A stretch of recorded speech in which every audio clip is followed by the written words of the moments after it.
بسم اللہ الرحمن الرحیم۔ السلام علیکم ورحمۃ اللہ وبرکاتہ۔ ناظرین گرامی، جیسا کہ آپ سب جانتے ہیں کہ ماہ ربیع الاول شروع ہو چکا ہے، اس لیے میرے تمام دیکھنے اور سننے والوں کو ربیع الاول کی خوشیاں مبارک ہوں۔ آج کا ہمارا موضوع ربیع الاول اور میلاد کے بارے میں ہے۔ ناظرین گرامی، کیا آپ جانتے ہیں کہ ربیع الاول کی شان سب مہینوں سے کیوں زیادہ ہے؟ ربیع الاول کو ربیع الاول کیوں کہا جاتا ہے؟ ربیع الاول کی عظمت ہم کو کیوں کرنی چاہیے؟ اور میلاد منانا چاہیے کہ نہیں منانا چاہیے؟ پیر کا دن اتنی برکت والا کیوں ہوتا ہے؟ اگر آپ نہیں جانتے تو ہماری اس ویڈیو کو پورا دیکھیے گا۔ میں ہوں امیر حمزہ اور آپ دیکھ رہے ہیں قصہ فانی یوٹیوب چینل۔ معزز دوستو، ربیع الاول اسلامی سال کا تیسرا مہینہ ہے۔ اس مہینے کو فضیلتوں اور سعادتوں والا مہینہ بھی کہا جاتا ہے، کیونکہ اس مہینے میں ہمارے پیارے آقا حضرت سیدنا محمد مصطفیٰ صلی اللہ علیہ وآلہ وسلم تمام جہانوں کے لیے رحمت بن کر تشریف لائے۔ اس لیے مسلمان اس مہینے کو رحمتوں اور برکتوں والا مہینہ بھی کہتے ہیں۔ بزرگان دین فرماتے ہیں کہ اس مہینے کو رحمتوں اور برکتوں والا اس لیے بھی کہا جاتا ہے کیونکہ اللہ تعالیٰ نے اپنے پیارے محبوب صلی اللہ علیہ وآلہ وسلم کے صدقے دنیا والوں پر بلائیوں اور سعادتوں کے دروازے کھول دیے، اور اسی مہینے کی 12 تاریخ کو رسول اللہ صلی اللہ علیہ وآلہ وسلم کی ولادت مبارک ہوئی۔ ناظرین گرامی، ربیع الاول کو ربیع الاول کیوں کہا جاتا ہے؟ ربیع موسم بہار یعنی سردی اور گرمی کے درمیان والے موسم کو کہا جاتا ہے۔ اہل عرب موسم بہار کے شروع کے زمانے کو ربیع الاول کہتے تھے کیونکہ اس میں پھل اور پھول وغیرہ پیدا ہوتے تھے، اور جس وقت پھلوں کی پیداوار ہوتی تو ان دنوں کو ربیع الاخر کہتے تھے۔ اور جب اسلامی مہینوں کے نام رکھے گئے تو سفر کے بعد والے 2 مہینوں کو انہی 2 موسموں کے ناموں پر ربیع الاول اور ربیع الاخر کا نام دیا گیا۔ ناظرین گرامی، ربیع الاول کی عظمت ہم کو کیوں کرنی چاہیے؟ کیونکہ اس مہینے میں ہمارے پیارے آقا صلی اللہ علیہ وآلہ وسلم تشریف لائے۔ اگر آپ صلی اللہ علیہ وآلہ وسلم اس دنیا میں تشریف نہ لاتے تو کوئی عید نہ ہوتی اور نہ ہی کوئی شب بارات ہوتی، بلکہ دنیا میں کوئی رونق بھی نہ ہوتی۔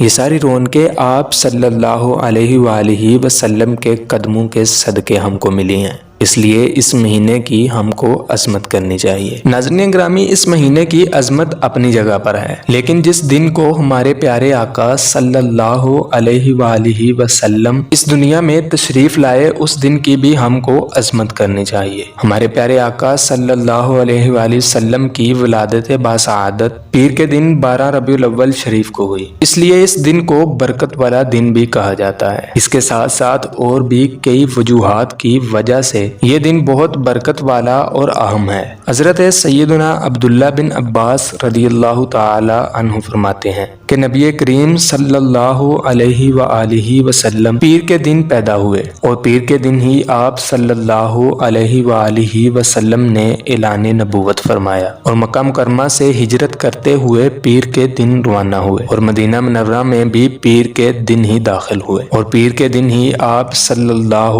علیہ وآلہ وسلم کا انتقال شریف ہوا۔ اس کے علاوہ آپ صلی اللہ علیہ وآلہ وسلم نے حجر اسود کو بھی پیر کے دن ہی نصب فرمایا۔ ایک اور روایت میں ہے کہ غزوہ بدر میں فتح بھی پیر کے دن ہی ملی، اس لیے کہا جاتا ہے کہ پیر کے دن جو بھی کام شروع کیا جائے اللہ تعالیٰ اس میں برکتیں اور رحمتیں عطا فرماتا ہے۔ معزز دوستو، اب بات کرتے ہیں کہ میلاد منانا چاہیے کہ نہیں منانا چاہیے۔ ناظرین گرامی، میلاد شریف منانے کے بارے میں ہر ایک فرقے کا اپنا اپنا موقف ہے۔ کوئی کہتا ہے کہ میلاد منانا چاہیے تو کوئی کہتا ہے کہ میلاد نہیں منانا چاہیے، اور کوئی کہتا ہے کہ میلاد منانا چاہیے لیکن فضول خرچی نہیں کرنی چاہیے۔ لیکن ناظرین گرامی، ہم کو صرف اللہ تعالیٰ کا یہ فرمان یاد رکھنا چاہیے جو رب تعالیٰ نے قرآن پاک کی سورۃ الضحیٰ میں بیان فرمایا، وَأَمَّا بِنِعْمَةِ رَبِّكَ فَحَدِّثْ۔ اس کا ترجمہ ہے، اور اپنے رب کی نعمت کا خوب چرچا کرو۔ ناظرین گرامی، اس کے بعد اگر جس میں جتنا